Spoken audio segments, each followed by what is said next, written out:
offer my warmest welcome to Prime Minister Modi and his delegation once again.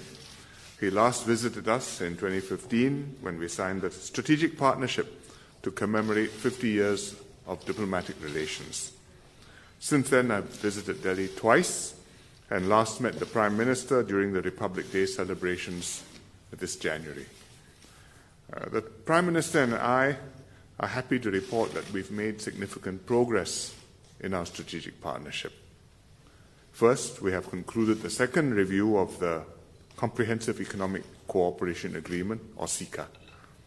I'd like to thank Prime Minister Modi for his very strong support and personal attention and interest in this project.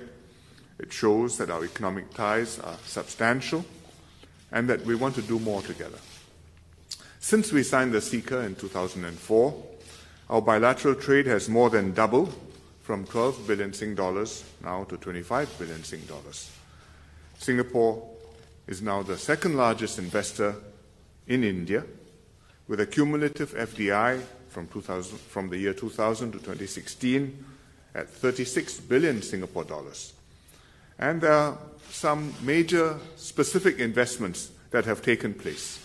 For example, PSA in Mumbai Port, Sembcorp has power plants in India, and Ascender Singh Bridge has IT parks in Bangalore and Hyderabad and other places. Secondly, our defense ties have strengthened. Our navies have signed an agreement today, or exchanged an agreement today on logistics cooperation. We will celebrate the 25th anniversary of the annual Singapore-India Maritime Bilateral Exercise, or SIMBEX, this year. Thirdly, we are collaborating on technology, smart cities, and skills development, both at the national and the state level. We've completed two projects that arose from the Prime Minister's last visit. One, the training of 100 Indian officials by the Centre for Livable Cities. And secondly, the North-East Skills Centre at Guwahati, Assam, which is the third skills centre in India, which will be operational later this year. The Andhra Pradesh Capital City project at Amaravati is also progressing well, with Singapore Consortium ready to begin development of the city. Recently, we launched the Maharashtra-Singapore Joint Committee to explore economic cooperation, including city and airport planning and development in Pune. The Prime Minister and I also agreed that fintech can be another key pillar of our strategic partnership. Digital India and the successful implementation of Aadhaar across India offers tremendous potential to develop fintech services. India is a significant market for Singapore fintech companies, while Singapore, which is a global fintech hub, can be a gateway for India to enter the Southeast Asian market. Yesterday, we visited some of the startup companies at the business event at Marina Bay Sands, and several of them were doing fintech projects, which have considerable promise. So we agreed to establish a joint working group on fintech to support this effort. And we've launched an initial link for our payment systems between NETS and RuPay. I think the Prime Minister launched it yesterday. And many Indian tourists will be able to use their RuPay cards for e-payments at Changi Airport and at selected operators across Singapore.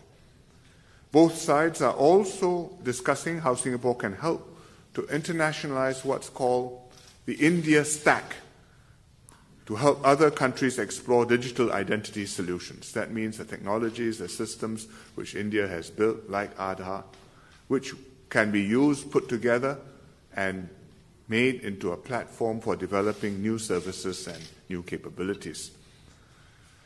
Today, we've witnessed the exchange of several other agreements on public administration, cybersecurity, and also on combating drug trafficking. And we discussed further possibilities for enhancing our cooperation in our meeting this morning.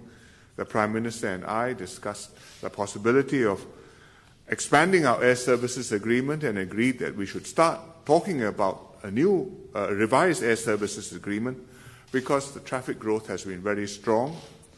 Last year, more than 4 million passengers traveled between the two countries, and this year the growth has continued strong and has gone up another 14% in the first quarter. So an upgrade of this agreement will boost the business and tourism sectors and bring our two peoples closer together. I would also like to thank Prime Minister Modi for accepting my invitation to be the keynote speaker at the Shangri-La Dialogue this year. He will be the first Indian Prime Minister to speak at this forum, and it demonstrates his commitment to engage the region under the Act East policy.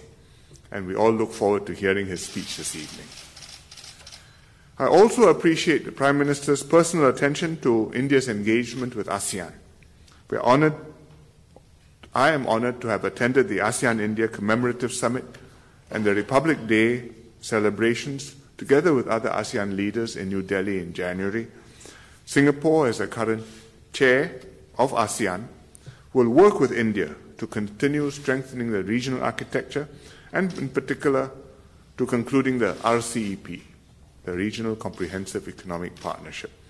So I look forward to welcoming PM Modi back to Singapore in November for the ASEAN meetings and the East Asia Summit, and to continue working with him to further deepen our cooperation both bilaterally and regionally.